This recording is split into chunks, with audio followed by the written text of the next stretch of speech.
சத்ருவை நம்ம அன்பு கூற முடியலன்னா என்ன அர்த்தம்னா, நாம முதல்ல எவ்வளவு தேவனுக்கு சத்ருவா இருந்தோன்றதை நம்ம புரிஞ்சுக்கல. பவுல் சொல்லுகிறார் ரோமர் 5:8, நாம் பாவிகளாய் இருக்கையில் கிறிஸ்து நமக்காக மரித்ததினாலே தேவன் நம்மேல் வைத்த தமது அன்பை விளங்க பண்ணுகிறார். நாம் தேவனுக்கு சத்துருக்களாய் இருக்கையில் அவருடைய குமாரனின் மரணத்தினாலே அவருடனே ஒப்புரவாக்கப்பட்டோம். ஒருத்தர் நம்ம பார்த்து சொல்லிக்கலாம், நான் உன்னை விட நல்லவன், நீ என்னை விட நல்லவன் அப்படின்னு. ஆனா தேவனுடைய பார்வையில் எல்லா மனிதர்களும் பாவிகள், பாவம் செய்து ஏகமாய் கெட்டு போனார்கள். என்னைக்கு ஆதாம் அந்த பழத்தை எடுத்து சாப்பிட்டானோ, கீழ்ப்படியாம போனவன் தேவனுக்கு சத்ரு என்பதை வெளிப்படுத்தினான். தேவனுடைய சத்ருவோடய போய் சேர்ந்துக்கிட்டான், பிசாசோட. மனுஷனா பிறந்ததுனாலே நம்ம கடவுளுக்கு சத்ருவா இருந்தோம். அது மட்டும் இல்ல, போக போக நாமளும் அந்த இதை வளர்த்துக்கிட்டோம் இல்லையா? வளர வளர தேவனுக்கு விரோதமாய் வாழ்ந்து வாழ்ந்து வாழ்ந்து இன்னும் அதிகமாய் அவருக்கு ஒரு சத்ருவாயிட்டோம். நாம அதை நாம மறந்துடுறோம். நாம என்ன நினைச்சுக்கிறோம், ஓ நாம பரவாயில்ல, நாம ஃபர்ஸ்ட்ல இருந்தே தேவன்கிட்ட க்ளோஸா இருந்தோம், ஃபர்ஸ்ட்ல இருந்தே ரொம்ப நல்லவர்களா இருந்தோம் அப்படின்னு நினைச்சுக்கிறோம். நீங்க எவ்வளவு நல்லவர்களா இருந்தீங்களாலும் வேதம் சொல்லுது, நாம் பாவிகளா இருக்கையில் கிறிஸ்து நமக்காக மரித்தார் என்று. வெறும் ஆணி அடிச்சவன் மட்டும் சத்துரு இல்ல, அவரை கேலி செய்தவர்கள் மட்டும் சத்துருக்கள் அல்ல, எல்லாருமே அவருக்கு சத்துருக்களா இருக்கிறப்போ அவர் எல்லாருக்காகவும் மரித்து தம்முடைய அன்பை வெளிப்படுத்தினார். அப்போ நாம எந்த அளவுக்கு நாம கடவுளுக்கு விரோதமா சத்ருவா இருப்போம் என்பதை உணர்வோமானால், அப்படி நாம் இருந்தும் கடவுள் நம்மளை எந்த அளவுக்கு அன்பு கூறினார் என்பதை உணர்வோமானால், அப்பதான் நம்ம உள்ள மாறும். எந்த அளவுக்கு நாம பாவிகளாய் இருந்தோம், சத்துருக்களாய் இருந்தோம், தேவனுக்கு விரோதிகளாய் இருந்தோம் என்பது போதிக்கப்படணும், அது நமக்கு விளங்கணும், அது நம்ம பாராட்டணும்.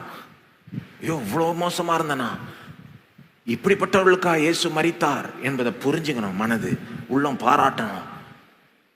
அப்பதான் நமக்கு சத்ருவா வராம பாருங்க, ஒருத்தன் நமக்கு தீமை செய்யறான் பாருங்க, அவனுக்கும் அன்பு காட்டணும்னு நமக்கு தோணும். அப்போ மாறுறதுக்கு வழி என்னங்க? இயேசு எந்த அளவுக்கு நம்மளை அன்பு கூர்ந்தார் என்பதை பார்த்துக்கிட்டே இருக்கணும். அதை பார்க்கறதுல 2 அம்சம். எந்த அளவுக்கு நாம அவருக்கு சத்ருவா இருந்தோம், ஆனா எந்த அளவுக்கு சத்ருவா இருந்தப்போவே நமக்கு அன்பு காட்டினார். அதை பார்க்க பார்க்க அதை ரசிக்கணும். ஒரு ஏத்தியஸ்ட் சொல்றதை கேட்டேன். அவர் சொல்றாரு, இயேசு சொல்றாருல, சத்துருக்களை சிநேகியுங்கள்னு சொல்றாருல. அந்த மனுஷன் சொல்றான், இது அருவருப்பான காரியம், எப்படி சத்துருவை சிநேகிக்கிறது? இதை போல ஒரு அருவருப்பான காரியத்தை நான் கேட்டதே இல்லைன்றான். அப்ப பாருங்க, அவனுக்கு இதை ரசிக்க முடியல. அப்போ அவன் ஒருபோதும் இயேசுவை போல மாற முடியாது.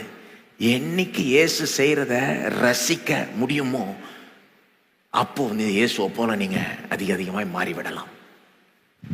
நம்ம ஹார்ட், நம்முடைய உள்ளத்துல அன்பு குறைவா இருக்கிறது. அதனாலதான் நம்ம எதிரிகளை அன்பு கூறுறது, தீமை செஞ்சவனுக்கு நன்மை செய்யறது நமக்கு கஷ்டமா இருக்கு. அன்பு இயேசுவை போல இருந்தா அதுவே நம்மளை உந்தி தள்ளும் பாருங்க, மோட்டிவேட் பண்ண, நம்மளை டிரைவ் பண்ணும். Love is the greatest motivation. அன்பு தான் மிகப்பெரிய ஒரு மோட்டிவேட்டர்.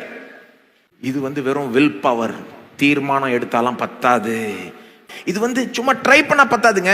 சரி ஓகே நான் தீர்மானம் எடுத்துறேன் அப்படின்னா கூட பத்தாதுங்க. உள்ளத்துல இருந்து அந்த அன்பு இருக்கணும், அந்த அன்பிலிருந்து வரணும். அப்ப எப்படிங்க இயேசுவை போல நாம அன்பு கூறுறது? எப்படி இந்த விதத்துல இயேசுவை போல ஆகுவது? அந்த அன்பு வரணும் நம்ம உள்ளத்துல. எப்படிங்க வரும்? எப்படி வரும்னா ஒரே வழிதான் இருக்கு. இயேசு இதை எப்படி செய்யறாருன்னு பார்க்க பார்க்க, நம்ம எந்த அளவுக்கு அன்பு கூர்ந்தாருன்னு பார்க்க பார்க்க, இயேசுனுடைய அன்பை பார்க்க பார்க்க, ரசிக்க ரசிக்க அவருடைய அன்பு நம்முடைய உள்ளத்தையே மாத்திரும். அவருடைய அன்பை போல நம்முடைய உள்ளத்திலையும் அன்பு பிறக்கும்.